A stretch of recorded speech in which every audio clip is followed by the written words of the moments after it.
Okay, tuloy natin.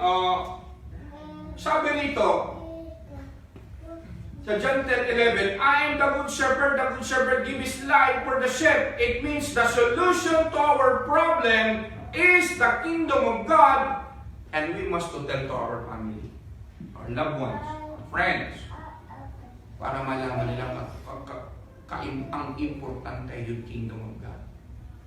Amen? Sabihin yung kahalagahan, ano yung natanggap nyo. Tell about the kingdom of God.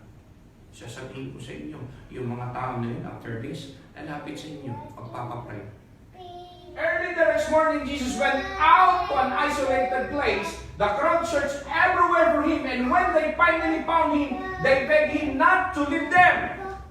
But he replied, I must preach the good news of the kingdom of God in other towns too, because that is why I was sent. So he continued to travel around preaching in synagogues throughout.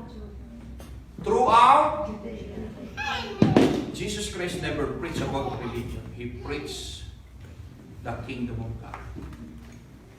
And this gospel of the kingdom will be preached in the whole world as a testimony to all nations, and the end will come.